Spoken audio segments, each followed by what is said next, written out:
So what are some of those first steps that you're giving to an organization that says, I want to scale in 2026? These next 12 months, it's going to be on like Donkey Kong. The first thing you have to do is get paid. It's why people go out of business, is by not getting paid. If you create that expectation from the beginning of the relationship and you have it so that it's in the proposal and that you collect the payment information at the start of the relationship, that allows you to scale. Welcome to the Business Builders Playbook, the show that breaks down the systems and strategies behind predictable revenue growth to win in business. In each episode, we're diving into the proven strategies that separate the winners who scale from the losers who fail. This show is sponsored by BDR.ai, the AI-powered business development platform that automates your outbound prospecting so you can focus in on closing deals instead of chasing leads. Let's get started. All right, well, welcome everybody. Super excited to be here with you today, live. If you're watching recording, fantastic. We're super excited about our topic today. And I know that a lot of you have this question, and it is, how do you gain financial clarity? And we are going to be talking about that topic and talking about ways to simplify, systemize, and scale your business. And Alisa McCabe is here with me from First Steps Financial. And man, we have been working together over the last 6 months, 7 months. I can't remember how long it's been. And I have just been learning a ton of her expertise in the topics that we're going to be talking about today. So, man, I'm so excited. I'm kind of got the shivers right now just thinking about the opportunities of just there's so much to take in. And we have 60 minutes for this show.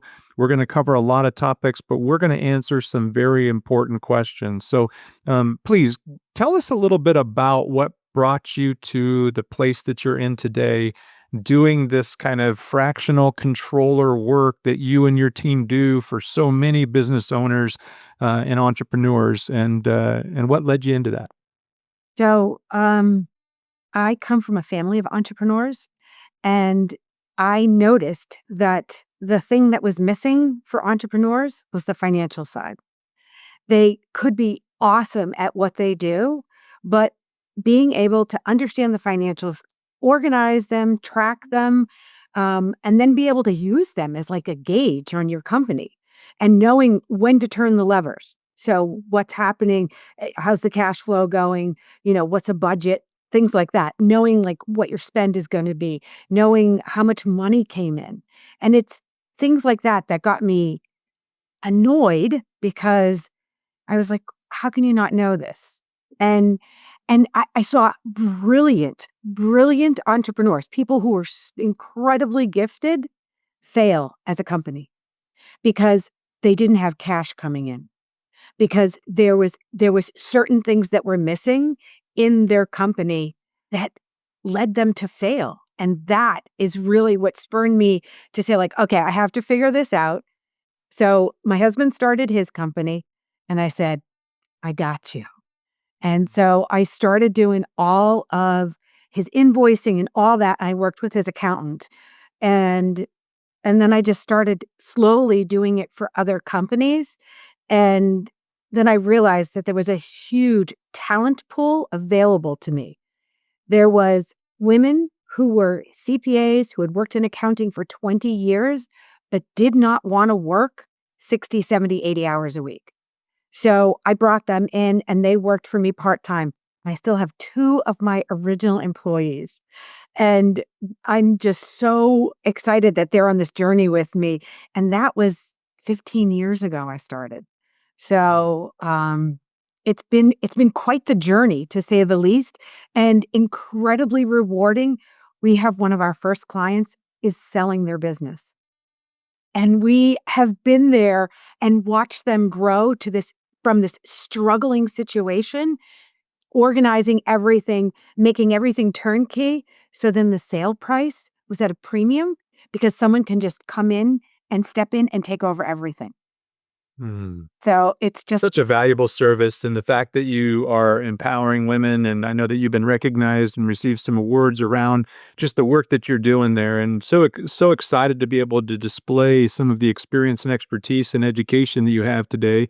And I'd love to jump right into some of these questions that we've collected from entrepreneurs on what are the top questions that need to get answered going into this new year. So, many business owners admit, probably guilty as charged, that we don't look at our financial reports until tax season. So, this is such a dangerous habit. So, what should they be doing instead? I know that getting them to look at them on a daily, weekly, or monthly basis might be a stretch above their motivation level, but what would you be saying to those entrepreneurs, business owners out there today who have just been doing the ostrich strategy where they put their head in their sand and then they just kind of stay focused on all the things that are just working in the business versus working on the business and the finances? So I can tell you that taking that approach by not looking at anything, you are missing out on tax savings. You're missing out on some cash flow. You are missing opportunities. And as business owners, we never want to miss that opportunity that can change our business. So if you look at it, if you look at your numbers on a regular cadence, and you can look at it monthly, quarterly, you'll start to see trends that are happening. So it's a looking back situation where you can see what happened maybe in different seasons. And typically, depending on your business, you might want to look at them weekly. It depends on how volatile your business is, how quickly things change. For a lot of businesses, it's over a quarter. Things even out over a quarter. So 1 month might be high, 1 month might be low, but it will even out and it will show if there's really a change. If the whole quarter, everything's going down, that is when you know things are going in the wrong direction. And if things are going up for a whole quarter, then you know they're going in the right direction. So, and then you want to look back on that quarter and say, what did we do differently? And it allows you to make those decisions. If you don't look at your numbers until tax time, if you don't have that meeting with your CPA before year end and discuss what's going on right now, you can't change anything. You don't. I have sent my financials to my CPA, who I adore, and we're going to have a tax planning meeting. And he's going to tell me that I can do A, B, and C before year end. And this is what he suggests. And there's someone that we work with, a CPA says there is wealth in taxes.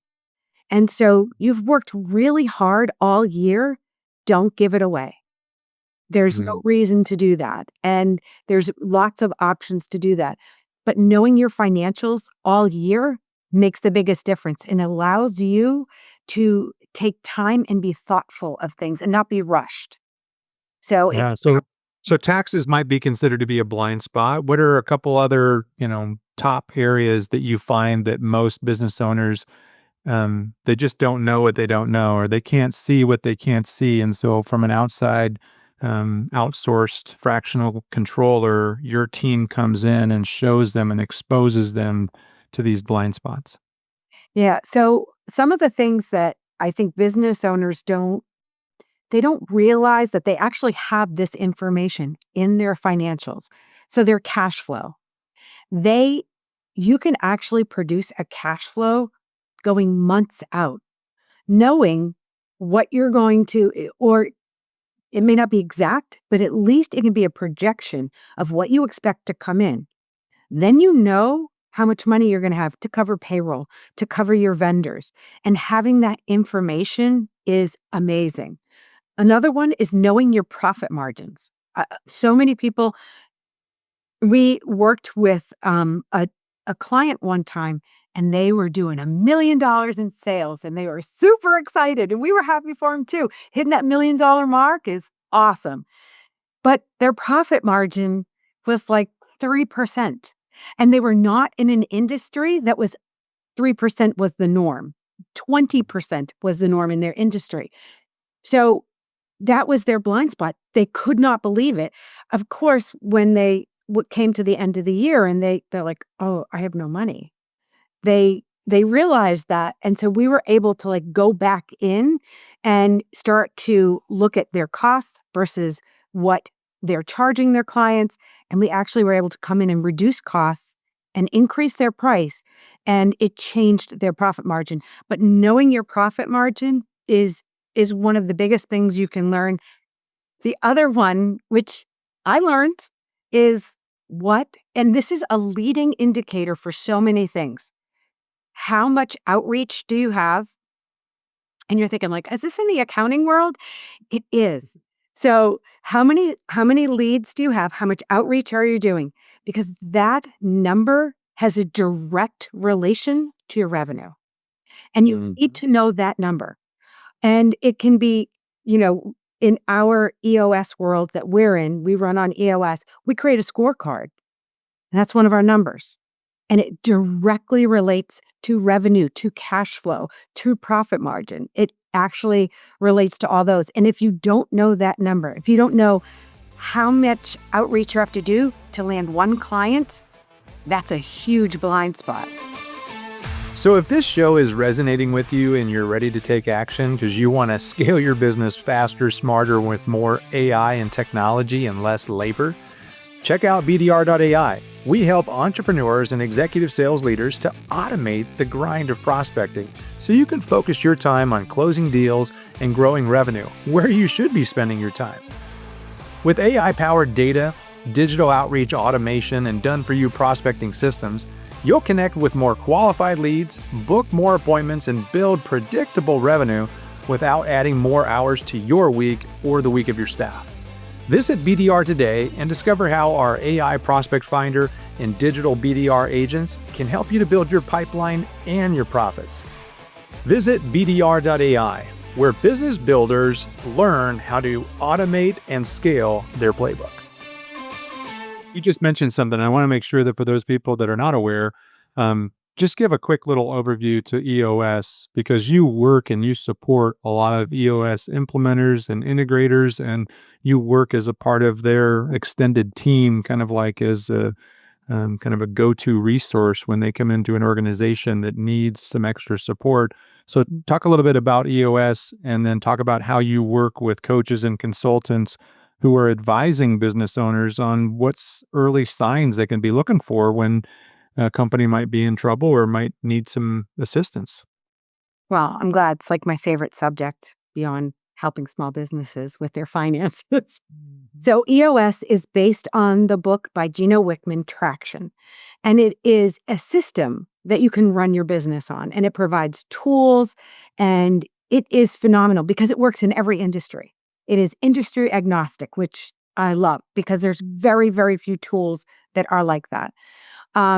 And what it is it allows you to run your business, and it gives a playbook on how to do it, on what you should do for people, what you need to do for your data, like what you should be looking at. And it allows you to really focus on your business because you put the system in place and then you follow the system. So it's been phenomenal for us. We've been part of EOS for 5+ years. And we've worked with implementers. And one of the things that we love to work with implementers, the EOS coaches, is talking to them about the scorecards. So in EOS's theory is that everybody should have a number. So everybody on your team should have a number. And I kind of love this because people are thinking like, well, how could like customer service have a number? Well, their number is how many people they helped that day. It can be if they don't have a number, then why are they doing that job? And that was really profound to me. So we help the EOS implementers work with their clients to find those numbers, because sometimes it's hard to know where to find the number. They're like, well, I just have QuickBooks. And like, yeah, there's a lot of information in there that people don't utilize, because when you go to the reporting part of QuickBooks, it can be manipulated to pull many different drivers from different places. And then we can develop those numbers, and then you can easily get them and put them in your scorecard. And typically in your scorecard, you do it weekly so that so if something is going bad, you can tell right away. You don't have to wait. And those numbers, you want to be done weekly. And we can definitely provide that information. And then it provides such insight to who's ever responsible for that number. And then they can see if the actions that they take have made a change. And so that helps the coaches and the business coaches to be able to say, like, this is working, it's not working, and it allows them to get more in depth with them. Mm-hmm. Mm. And you and I share a big passion for creating sustainable habits. So in the business development world, there are certain habits that lead to predictable success. And you talk a lot about the term financial habits. So talk to us a little bit more and how that can create simplicity and streamline and structured scaling opportunities for business owners. Well, I do love your business development habits that, you and I talked about. And, you know, 20 minutes every day doing business development, beautiful habit. I can't stress that one enough. But the financial habits, same thing. It's something that you should be doing. It's a regular, consistent, predictable practices, and it puts in place to monitor and manage and understand what is going on in your business. And it's something that you want to think of when you create this habit. You are checking the pulse of your business. And it is I'm a huge fan of Atomic Habits, and that book really changed a lot of we actually read it as a team, and it really talked about having systems in place. Again, EOS, creating habits.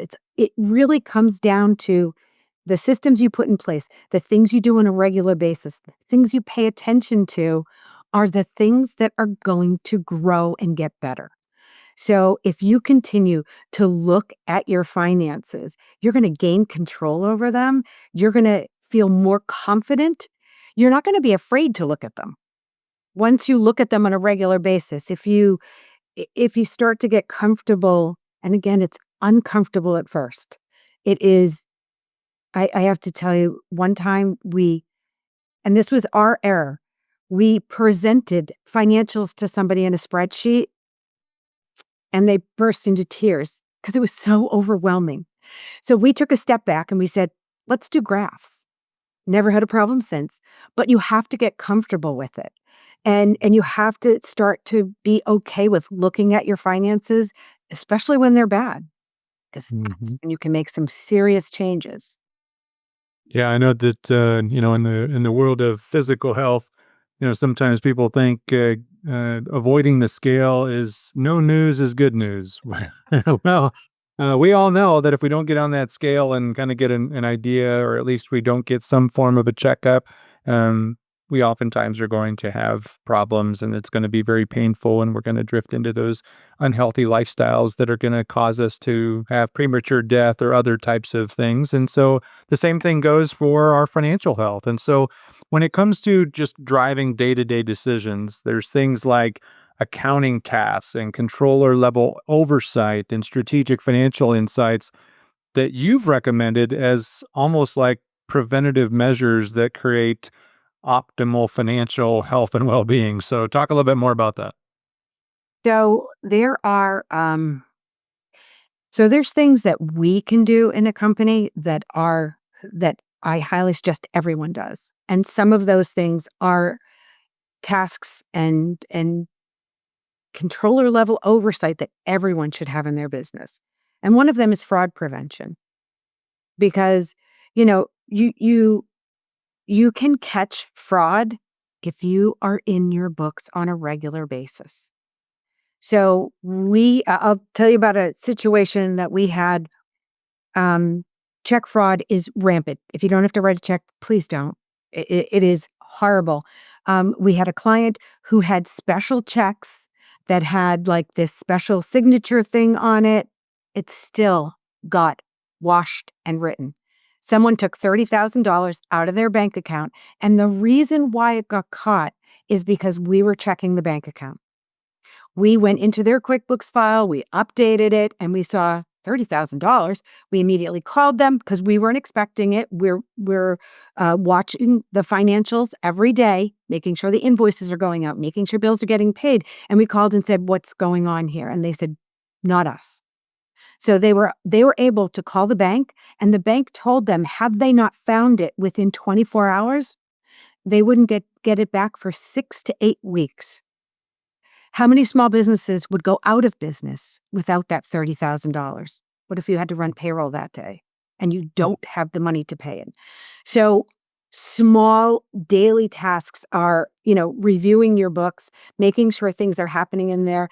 So the fraud prevention that we try to talk to our business owners about are these putting in place situations where not one person is in charge of the bank account. So where there is an oversight of someone who's paying the bills and someone who approves the bills. So a bill goes into your QuickBooks file, someone reviews it, puts it in, marks it for approval. Someone outside of that person approves it, and that person checks it and makes sure it's a current vendor, that it's someone that we know, it's someone that you have a W-9 on file for, and then they will approve it if it was a known expense. Then someone else or the same person who put it in can mark it as paid and have it sent out. There's so much fraud that can happen where people are brilliant, by the way, especially when it comes to fraud. They'll make up a vendor and they put a vendor in and then they put a bill in. And they say, hey, can you pay this? It's always good to have more than one person so that people understand what's happening in the business. Another area where you want to have controller oversight is in payroll. So you do not want a person who's getting paid through payroll running your payroll. So we came into a client and the person who was in charge of the bookkeeping was running payroll every week and paying everybody. And she was paying herself twice. She got paid a lot of money. And the owner didn't know it until he realized he had no money. It was way after the fact. So keep an eye on payroll.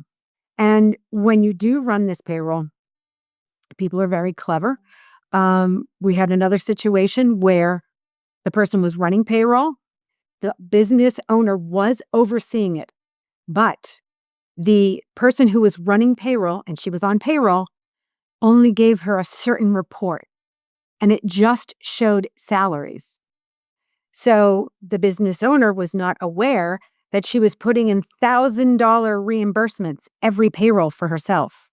So they didn't see them because the taxes looked fine. Reimbursements don't affect how much goes out in taxes. So it's those situations where you want to have that oversight, where you want to put systems in place, practices in place, that you're doing these things on a regular basis. You work way too hard to have someone steal your money. Absolutely.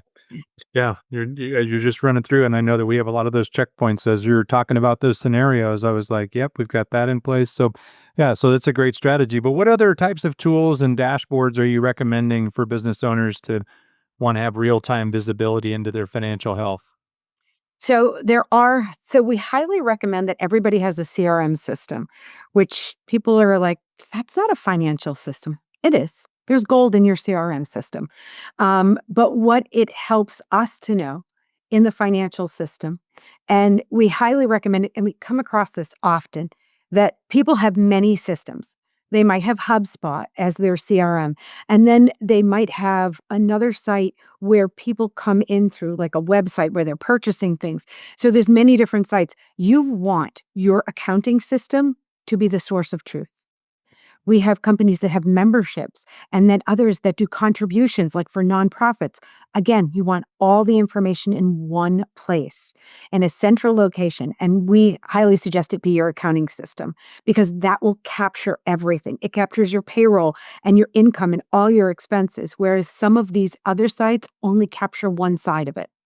So having everything come in, having everything connected to that one site, then you can start to look at client acquisition costs. You're like, wow, okay, yeah, that is a number. I do want to know that number. But we need to know your CRM system. We want to look at how much is that costing? Your marketing system, how much is that costing? Are you doing any ad spend? We need to know that number. There's all these different things, all these different numbers that we want to pull into QuickBooks to be able to create those numbers for you. And then it allows us to have that information. And then sometimes we can connect it with another system which can elevate the reporting. Now, QuickBooks has great reporting, but they don't have forecasting. So taking those numbers from all those different places, pulling them into QuickBooks, and then pushing that out into a forecast, how nice would that be to have a vision on the future, to have that crystal ball, say like, ooh, what am I going to make in the future? What's going to happen?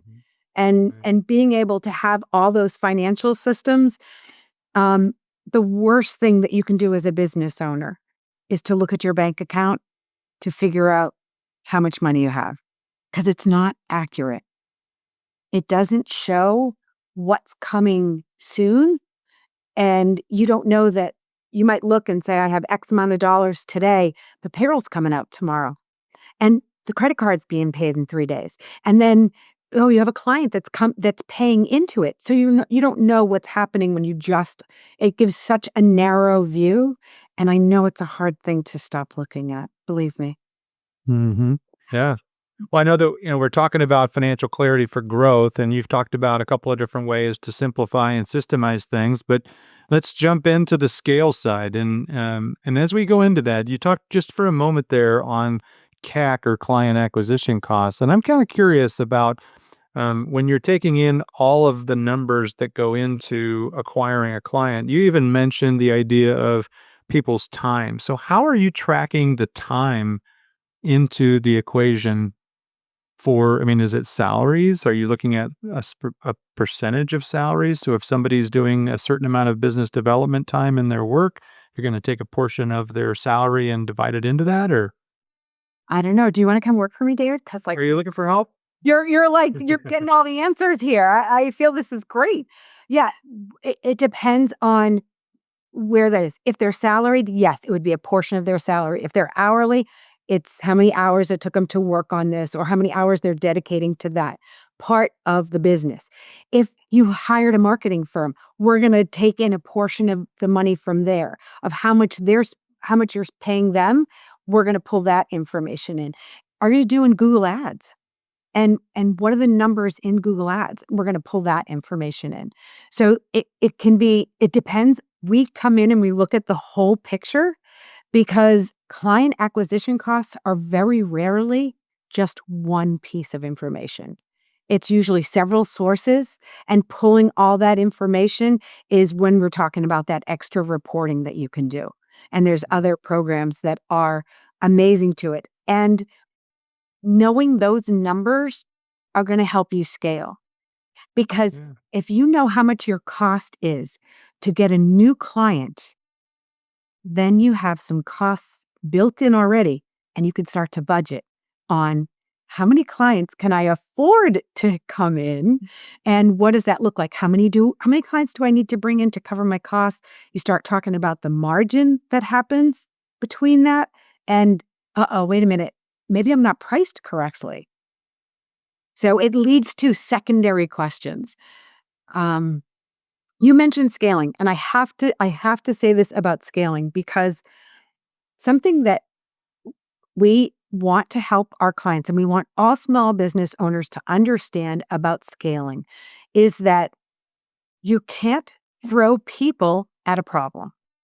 When you go from 100 invoices to 200 invoices, adding another person, that is not scaling. Figuring out how to automate the invoicing, that is how you can scale. Because if you have to keep adding people to a situation where it is data entry, that is not scaling. Having a system in place will actually get you to scale. Now, on the other side, when you have a sales team, for instance, and if you want to scale, you add more salespeople, but you still have to have a process in place. Because if you don't have that process in place, you cannot scale. And in our world and with our clients, we meet with our clients' sales teams, which are thinking, why is the accounting department meeting with the sales team? What could they possibly talk about? Let me tell you, we have lots to talk about, because the sales team brings in all the money and they get paid a commission usually. And who figures the commission? The accounting department. So they love us. They want to talk to us. And they want to know, did the client pay? Am I going to get paid the commission? And so what we do with our sales teams that we work with is we create a system for them that is streamlined so that they capture all the information that's needed from their clients, and we invoice, and then we have a system that lets them know as soon as the client pays. So, so the sales team is always cheering us on. Yeah. That's a great, that's a game changer opportunity, because if, salespeople can have that instant communication when something has taken place, they're more motivated, right? If they're not waiting for that, lack of information. So, man, that's a great takeaway. It's a jotter downer right there. Yeah. So I know that your company is called First Steps Financial. So let's talk about First Steps financial systems to scale. So what are some of those first steps that you're giving to an organization that says, hey, I want to scale in 2026. These next 12 months, it's going to be on like Donkey Kong. What are your go-to first steps from First Steps Financial? All right. So the first thing, and I talk about this, so if you've heard me say it, I apologize. The first thing you have to do is get paid. It's why people go out of business, is by not getting paid. And you need to, and you need to have the conversation from the beginning. And I know there's a lot of things, we get a lot of industry standard. We have like a PR company, and industry standard is 45 days. Well, she kind of came in as a rebel and said, no, it has to be 30 days. And they said, okay. But again, if you create that expectation from the beginning of the relationship, and you have it so that it's in the proposal, and that you collect the payment information at the start of the relationship, and they understand you're going to take the money out of their bank on the 30th of the month, and they've agreed to it, you have already talked through all those expectations, and you've listed out what you're going to give them for that amount of money. And so that allows you to scale, because you know when money's coming in. Your clients, there's no disagreement on it, because they know what's going to happen too. And so that is the number one thing. If you can't get cash coming into the business, you can't scale. You won't be able to take step 2, which is to put those systems in place where things are automated so that everything's happening in the background. And so accounts payable needs to happen in the background so that you know how much cash is coming in, because your accounts receivable is all set. Like getting thousands and thousands of dollars in every week. So you can pay out your bills, and you set them up ahead of time, and they're good to go. You don't even look at them, because you know that they're right. You know what you're going to pay, and you don't have to waste the brain power, because then whoever is generating revenue doesn't have to think about that, can step back and make more money for the company. And so, and then the other automated systems that we put in place are anything with the financials. So you get automated reporting. We can set up reporting to go out every week. You can see how many sales you made last week, how many payments went out, what's still coming in, what's late. You can be on top of every single thing that is going on in the company, and those can be sent to you automatically. If your team is on time tracking, for example, if you do construction, you may want to know what jobs they closed out last week. So did they finish doing the Smith's house? Did they finish installing, the electrical panel at the Smith's house? And you want to know that job's closed out. Well, there is a time tracking system, and this is just one. There's many out there.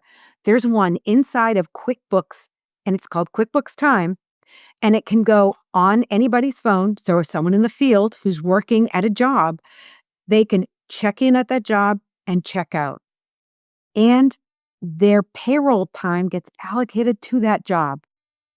And so that is something that can help you scale, because if you need to hire another person, all you do is give them the app on their phone and you tell them how to use it. The other thing that is also a huge scaling tool that we recommend is a program. It's a SaaS, but it's also a credit card. It's called Ramp. And what it is you can give everybody on your team a credit card, whether it's virtual or physical one. And whenever they use it, it will send them a text and say, what did you use this for? And it will say, upload a receipt. That goes into the RAMP program. You can have a manager approve or deny any of those, and they all flow into QuickBooks.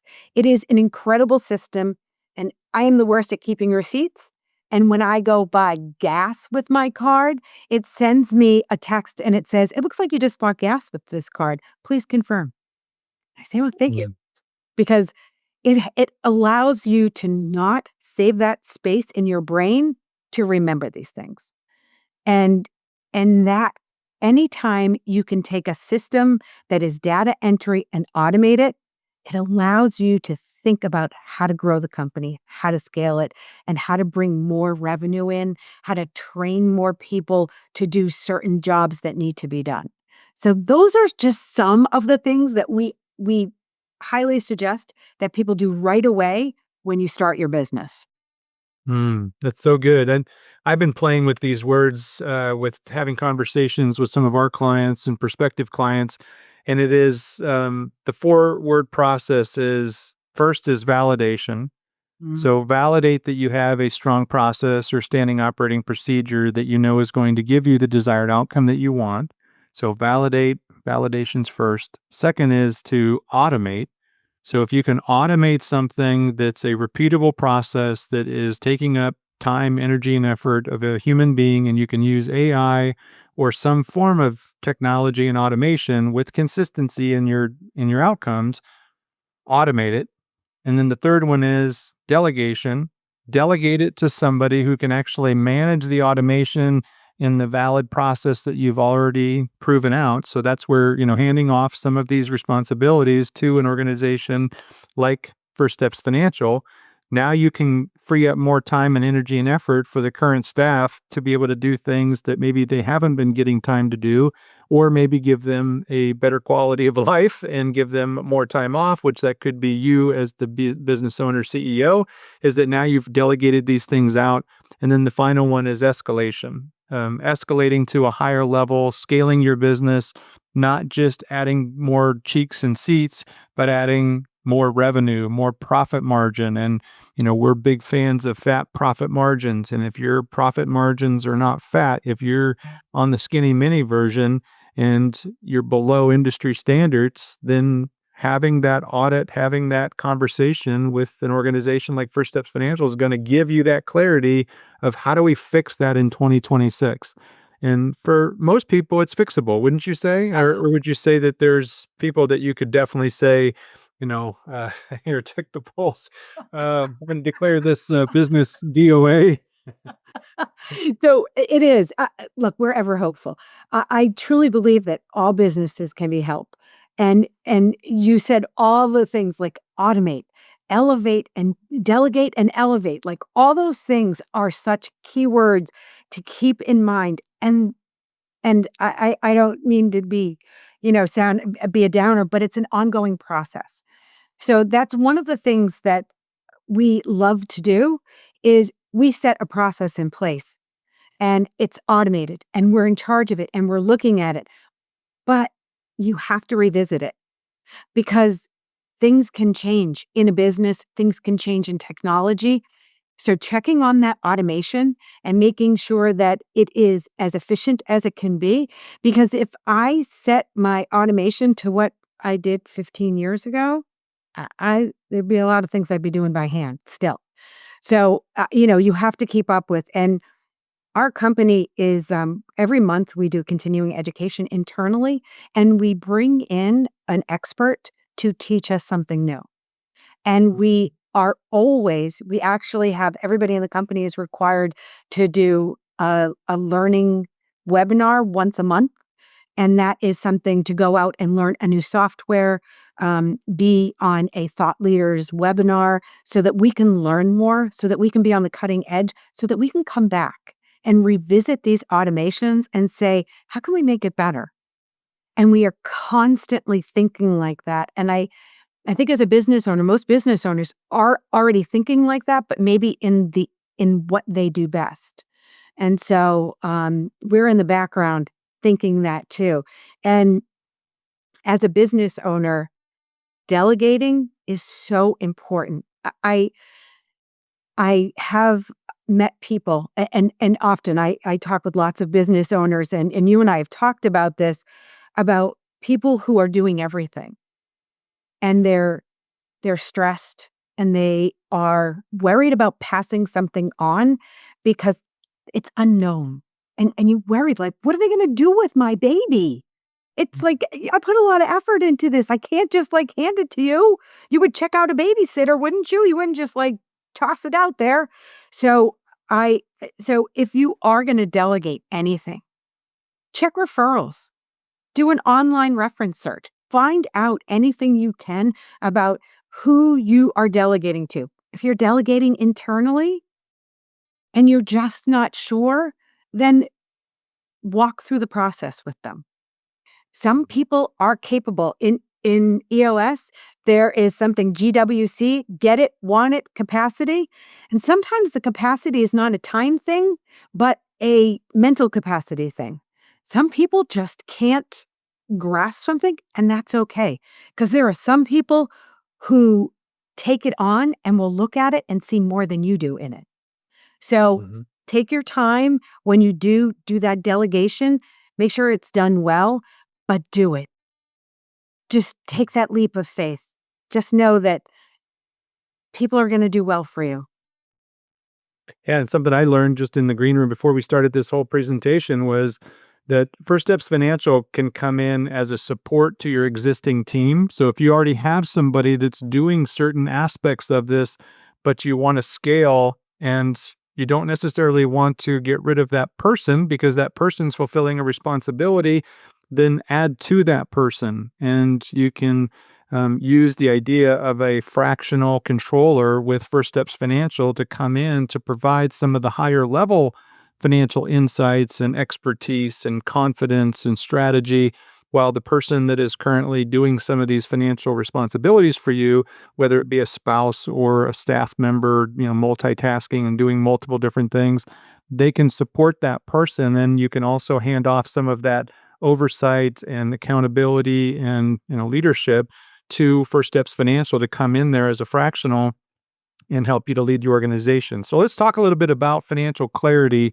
and how that supports better leadership decisions, especially when it comes to scaling and hiring and investing and expanding an operation.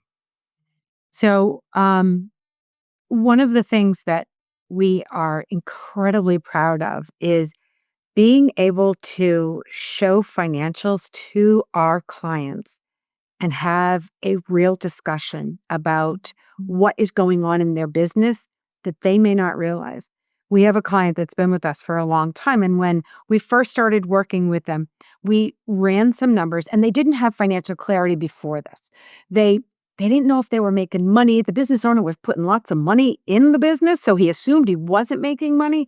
And he had agreements with different people in the company. So we came in and we reviewed everything and we were able to produce a report for him that showed him that someone on his team was not fulfilling their contract, that they were supposed to bring in so many clients and they weren't, and he wasn't aware of it because he was so busy running everything that he didn't know this.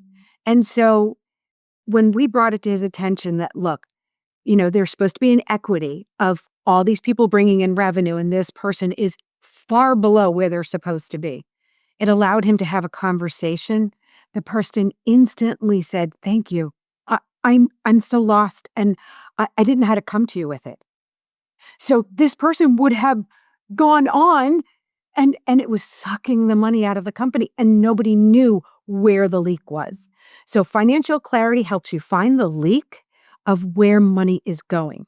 It can also do the opposite effect, finding where the gold is in your company. If you have different services and you have them built out, you can find out which service is most profitable. So you can, if your books are done in a way And this, again, is going to provide you with some financial clarity, knowing that you have service A, B, and C. You have costs allocated to A, B, and C. And you realize that service C is the most profitable. So what is that going to make you do? That gives you some clarity on what's my next step. Well, I'm going to pour my marketing into pushing service C because that makes us the most money. And that allows you to make your company more profitable, to pay your people more, to pay yourself more. It allows you to scale and grow when you have that clarity. And we recently had a client who is in the process of selling. And they have been our client for a long time. And we provided him with some reporting, again, around what people were doing in the firm. And it had been fine all along. He had been looking at the reports, but he hadn't looked closely at them in the last 6 months. This goes again to looking at your reports all the time. And so he's coming up on the sale of his company. It's not done yet. And we showed him that this person, out of all the revenue that brought in the last 6 months, was only 5%. And before that had been 50%. So what's going on here? So when he's structuring the deal for the buyout, he's changing the deal. That allowed him he was ready to give away half of the company. And he said, "Oh my God, I can't do that." And it was such a great moment for him to have that, light bulb go off.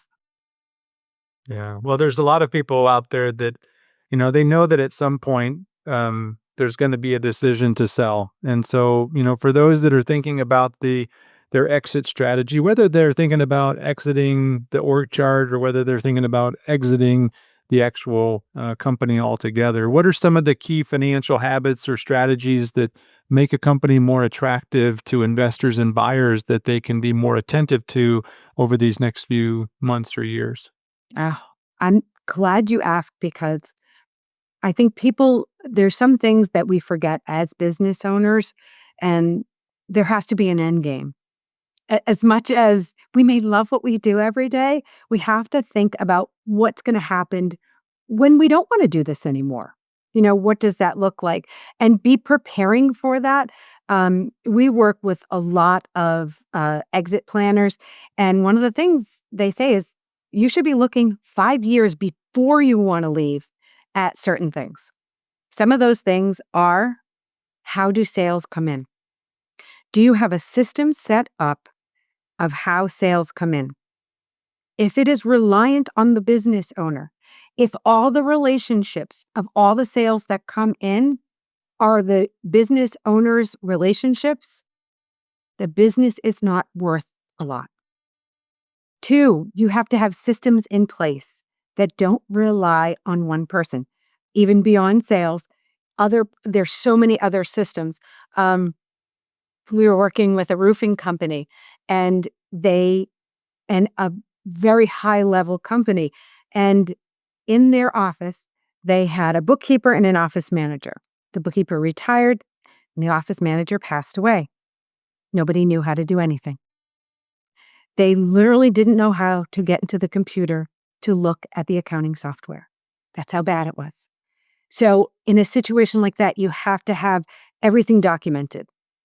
Have things ready to be turnkey so that anybody else. And so we actually do this on our own team, where we have all of our tasks written out, and we move people around and say, try out these tasks and make sure that they can do them. Anybody should be able to step into that seat and be able to do that task. That is going to increase your value. Anything that you can automate, anything that doesn't require a person to push a button, to actually be in charge of it, to make sure it gets pushed along. And you have to remember in your head too, if this one person left, I'd be screwed. If you're saying that, yeah, you have to change that, because that is not going to, bring you a valuation that you're going to want.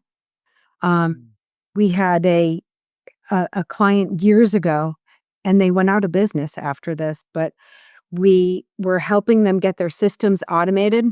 They had an employee that everything was reliant on, and they were in the process of trying to sell to another company, and the other company just came in and bought the employee. And then they went out of business because they just everything they realized that one salesperson was the whole company.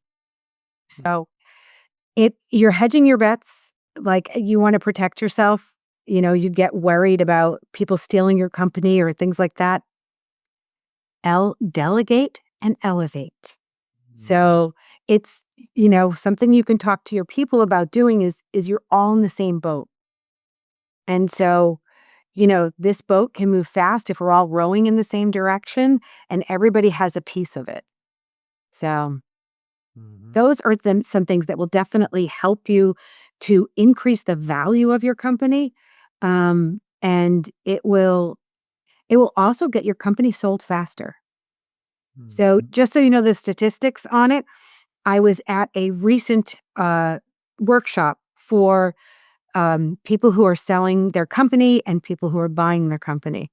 Apparently, there are many more buyers than sellers. So at this moment, the percentage out there is about 70-30. 70% of the people that were there were buyers. So if you are interested in buying, pull it together. Get your top dollar. Well, I know that just going back to that 4-word process is that validate that you have a business that works because the business works, not because you or somebody on your team works. Because if the business is dependent upon people as being the primary source of revenue generation, and you don't have a duplicatable process where you can interchange people at a lower cost point, you're probably going to struggle with trying to get the top dollar for your business because it's all going to be blue sky and based on people. And then automate. Do you have processes and procedures that are automated? Do you have systems in place that happen because the system works? That would be the next step. And then delegate, having other people, having, what do they call that when you have duplicatable systems or you have cross-training that takes place, having other people that are making sure that things are happening and that you aren't the only one with the key to the city or that your key person doesn't have the only key and password to log into the QuickBooks file. Delegate and make sure that you have other people so that you can elevate with peace of mind. And I want to wrap this session up with the concept about peace of mind and just, people are emotional about their business. And, how do you help a business owner to overcome, fear, guilt, shame about their finances and really feel empowered by numbers versus I know sometimes because people are not numbers people per se, that they just say, well, I'm just not a numbers person. And they become overwhelmed with the concept of it. Or because things aren't what they want it to be, it's that avoiding the scale is that I don't want to look at the numbers because, no news is good news. So talk through a little bit more about the emotional support and how you give people the confidence to scale. So I didn't realize what a large portion of people actually feel this way about their finances. I had people come to me who are just brilliant entrepreneurs, and they would come to me and tell me they were embarrassed about their finances. And we would always reassure them, it's nothing to be ashamed of. It really isn't. This isn't taught somewhere. This isn't, when you start a business and you want to, be a plumber or you want to, start a software company, you aren't taught any of this. I have a daughter who's a lawyer. There's no class that teaches you how to run a law firm. And this happens often with lawyers and doctors and dentists, that they are brilliant individuals and phenomenal at their craft. And so we have to let them know that it's okay to feel that way. It's okay to not understand it. And it's okay to take baby steps because you need to take those baby steps. And even if you can just understand it on a 30,000-foot view, that is going to be good. because then it allows you to start to feel more comfortable, and then you might step into it a little more. So we have, as I was telling you about how we horrified that person and put a spreadsheet in front of them. One of the things that we learned, and this person was also incredibly intelligent, and it was just overwhelming. We've learned not to overwhelm our entrepreneurs because they have enough stuff that overwhelms them. And numbers, like you said, are intimidating. We usually use graphs, which are easy to understand, and we use fewer numbers so that it's just, what are the drivers in your company? And we usually pick 3 drivers, and we take those and we put those out there. And that seems to address the shame that people feel, because we don't expect them to know anything. We don't say profit margin, or, we don't try to use any accounting terms that might make them not talk. Because the worst thing that we can do is shame somebody into not asking questions. We want to know. There's no dumb questions. You can ask us anything. And, and sometimes that question you ask isn't really what you want to know, but we're going to tell you what you really want to know. And it's actually a training we do in our company. We have a special training for everyone in our company so that they can understand the mental psyche of a business owner. So that when they work with the business owners, they come at it from their point of view. So I tell the hairdressers, I don't know how to color my hair. Why should you know how to do QuickBooks? Wait, you color your hair? Go natural. You said when to start asking you the tough questions, you're going to tell us what we want to know. Just joking. All right, so give us the 3-minute first steps to working with First Steps Financials. Like, what are the things, if individuals wanted to come to you, what do you offer them as a first step?